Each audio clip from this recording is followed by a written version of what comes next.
तो बच्चों see first set of word problems है। देखिए पहला प्रॉब्लम एज रिलेटेड है, दूसरा प्रॉब्लम डिजिट नंबर रिलेटेड है। इस तरह से बहुत सारे डिफरेंट टाइप ऑफ क्वेश्चन हम लोग डाउन द लाइन देखने वाले हैं as far as word problems are concern. पहला क्वेश्चन है, a father is 3 times as old as his son. In 12 years time he will be twice as old as his son. The sum of present ages of father and the son is or are. ठीक है, तो sum, अच्छा sum चाहिए तो sum is what? देखिए इस case में हम आपको सर्च क्या करेंगे, I will ask you to draw to make a table here. एक टेबल आप बना लीजिए, आप लिखिए यहाँ पे इस तरह से, it's like father son.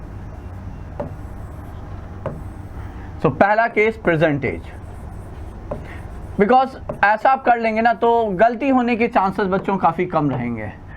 तो प्रेजेंट एज फादर की हमने x मान ली, ठीक है, या सन की x मान लेते हैं। So let us assume this age to be for the son, because हमें एक रिलेशन यहाँ पे दिया हुआ है। सन की एज x है, like present age of father is 3 times, so father is 3 times as old as his son. ठीक है, तो फादर अपने बेटे से 3 times लाइक एज है उसकी। सो सन की एज यदि x है तो फादर एज कितनी हो गई, तो 3 times x। ये क्लियर, ठीक है। अब आफ्टर 12 years है ना, यही है, इन 12 years time he will B, तो फ्यूचर की बात है, so that means after 12 years। तो अब 12 साल बाद, आफ्टर 12 years। अब ये बताइए 12 साल बाद सन की एज कितनी होगी, तो of course it will be x + 12। Father की एज कितनी होगी, तो वो भी 3x + 12। भाई जो आज हमारी एज है 12 साल बाद, उसमें 12 साल ही तो ऐड होंगे। आज हमारी एज मान लीजिए 40 years है, तो 40 + 12 52। ठीक है, हमारे बेटे की एज मान लीजिए अभी 10 years है, तो after 12 years will be 10 + 12 22। So that's it. ठीक है, अब आपको यहाँ पे दिया है कि after 12 years the sum of their present ages, he will be twice, the father will be twice as old as his son. ठीक है, तो अब यहाँ से हमें इम्प्लाइड है फादर की जो एज है 3x + 12, it has to be 2 times as old as his son, 2 times x + 12। तो ये हो गया 3x और ये हो गया 3x + 12 is equal to 2x + 24, और यहाँ से आपका x आ गया। तो सन की एज जो है वो है 12 साल।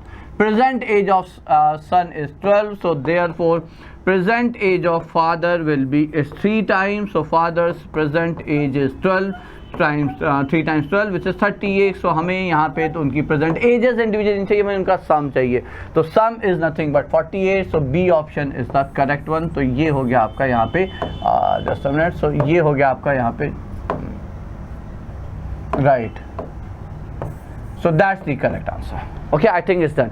So my suggestion is simple. जब भी आप एज रिलेटेड क्वेश्चन कर रहे हैं तो आप इस तरह की एक टेबल बना लें। So जो आपको रिलेशन फाइनली लिखना है, so it will definitely be easier for you to write the relation in that case. Okay, so that's my suggestion. You may follow it. Next is the sum of digits of a 2-digit number. तो देखिए 2-digit number की बात है, तो चलिए पहले मान लेते हैं let the 2-digit number be. So I'm solving here itself. Let 2-digit number be XY। समझिएगा ये x into y नहीं है, इसमें ये गलती ना हो जाए, you assume it as x into y। It's like 23, so it's not 2 into 3, it's 2 3 23। ये यूनिट प्लेस पे y है और टेंस प्लेस पे x है। ठीक है, now we are given the sum of the digits, so x + y is 9।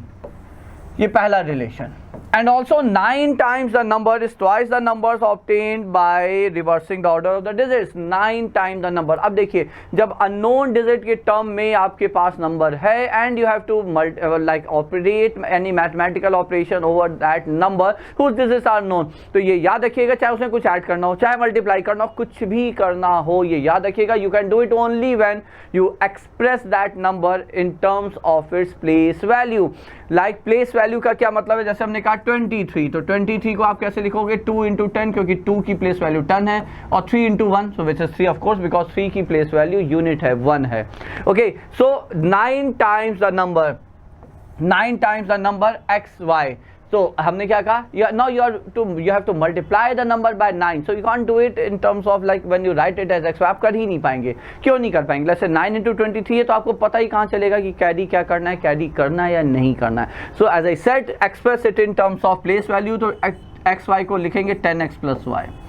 And it is twice the number obtain by reversing the digit. तो x y की digit जब आप रिवर्स करेंगे अपने प्लेस पे पोजीशन पे तो क्या आएगा वाई एक्स, तो ये हो जाएगा 10y plus x and that's it. So that's the second relation here. Now just solve it. तो ये हो गया 90x plus 9y is equal to 20y plus 2x।